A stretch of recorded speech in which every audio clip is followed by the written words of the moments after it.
नमस्कार मित्रों, पिछले वीडियो में हमने देखा था कि क्रिस्टलीय और अक्रिस्टलीय दो प्रकार के ठोस ज्यामिति के आधार पर होते हैं।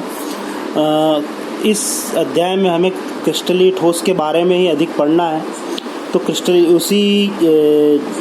उसी क्रम में अगला टॉपिक है हमारा यूनिट सेल। यूनिट सेल किसी भी क्रिस्टलीय ठोस का वह छोटे से छोटा भाग होता है जो कि जिसकी पुनरावृत्ति से क्रिस्टल का निर्माण होता है। अब इसको समझने के लिए ये एक बच्चों का छोटा सा गेम आपने देखा होगा। ये वो गेम है। इस गेम में हम इसे एक यूनिट सेल मान सकते हैं। इस यूनिट सेल की लगातार पुनरावृत्ति होने के बाद जिस तरह से बच्चे घर का निर्माण करते हैं, उसी तरह से क्रिस्टल में यूनिट सेल की पुनरावृत्ति के बाद क्रिस्टल का निर्माण होता है ना। तो फिर से एक बार मैं इसकी परिभाषा बोलने जा रहा हूँ। क्रिस्टल किसी भी क्रिस्टल का वह छोटा से छोटा भाग जिसकी बार बार पुनरावृत्ति होने से क्रिस्टल का निर्माण होता है यूनिट सेल अथवा इकाई सेल कहलाता है ना। अब क्रिस्टल का ये छोटा से छोटा भाग जो यूनिट सेल कहलाता है, जिसे हम इकाई सेल भी कहते हैं, एकक कोशिका भी कहते हैं, वो भी छोटे छोटे कणों से मिलकर बना होता है जिन्हें हम अणु, परमाणु या आयन कह सकते हैं, है ना। अब जो सबसे छोटा भाग होता है यूनिट सेल, वो मुख्यतः कणों की व्यवस्था के आधार पे 5 प्रकार के होते हैं। किसके आधार पे? कणों की व्यवस्था के आधार पे। जैसे सबसे पहला भाग है उसका सरल घनी है। सरल घन तो आपने पढ़ा होगा कक्षा 10 में गणित में, या और किसी कक्षाओं में गणित में पढ़ा होगा। तो सरल घनी आकृति इस तरह की होती है ना।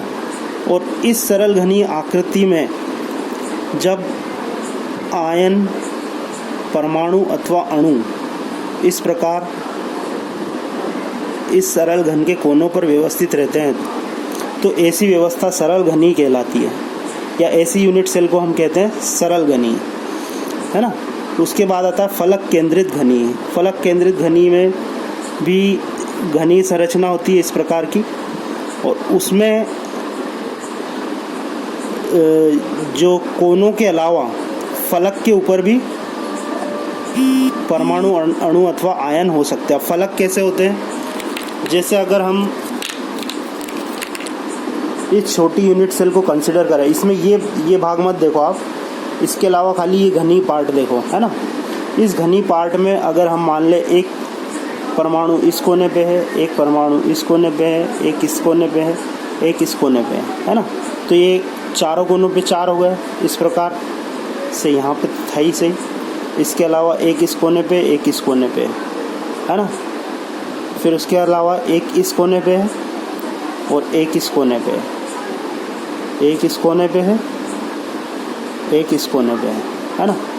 तो कुल मिला के किसी भी घन के कितने कोने होते हैं? 8 कोने होते हैं। 1 2 3 4 5 6 7 8।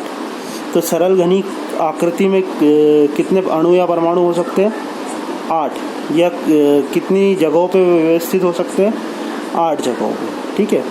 फलक केंद्रित घनी में कोनों के अलावा, इन कोनों के अलावा एक एक परमाणु प्रत्येक फलक पर उपस्थित होता है। जैसे ये कोनों के अलावा यहाँ पे बीच में फलक पे उपस्थित है, इन कोनों के अलावा यहाँ पे फलक पे उपस्थित है, इन कोनों के अलावा यहाँ पे फलक पे उपस्थित है, यहाँ पे फलक पे उपस्थित है। एक फलक ये भी होगा जिसको हम इस आकृति में नहीं दिखा पा रहे हैं, लेकिन फिर भी यहाँ पे भी एक उपस्थित होता है और एक इस ऊपर वाली फलक पे भी उपस्थित होता है। तो कुल 6 फलक। किसी भी घन में कितनी फलकें होती है? 6 फलकें होती है। कैसे? इसमें देखेंगे हम। एक फलक ये हो गई, दूसरी ये, है ना, एक ये, दूसरी ये, तीसरी ये, चौथी, एक ऊपर की और एक नीचे। तो कुल मिला के 6 फलक होती है। तो 6 परमाणु कोनों के अलावा फलकों पे उपस्थित होते हैं। किसमें? फलक केंद्रित घनी में। तो अभी तक हमने सरल घनी और फलक केंद्रित घनी आकृति के बारे में पढ़ा, या यूनिट सेल के बारे में पढ़ा। इसके अलावा एक होती है अंतः केंद्रित घनीय संरचना। अंतः केंद्रित घनीय संरचना में घन के कोनों के अलावा, कोनों पे तो उपस्थित होते ही है परमाणु या अणु या आयन, कोनों के अलावा उस घन के केंद्र में, बिल्कुल बीच में, है ना, बिल्कुल बीच में, ये फलक पे नहीं है, ये बिल्कुल बीच में, जैसे इसको अगर हम कंसिडर करें तो यहाँ पे कहीं अंदर बीच में, यहाँ पे परमाणु या अणु उपस्थित होता है बीच में, है ना, तो इसे हम कहते हैं अंतः केंद्रित घनी यूनिट सेल या इकाई सेल। ठीक है। इसके बाद एक होती है अंत्य केंद्रित घनी। अंत्य केंद्रित घनी फलक केंद्रित घनी के समान ही है, जिसमें दो आमने सामने वाले फलकों पे परमाणु होता है। सरल घनी की संरचना और उसमें दो आमने सामने वाले फलक, एक ये फलक मान लो और ये एक फलक मान लो, तो दो आमने सामने वाले फलक पे दो परमाणु उपस्थित होते हैं, तो इसको हम कहते हैं अंत्य केंद्रित घनी। इसके अलावा एक होती है edge centred. Edge centred, edge का अर्थ होता है उस घन की भुजा, ये यहाँ पे, है ना, यहाँ पे भी परमाणु उपस्थित होते हैं। ठीक है। और लेटिस परमाणु, लेटिस बिंदु जो कि कोने हैं, उनके अलावा कहाँ पे उपस्थित होते हैं?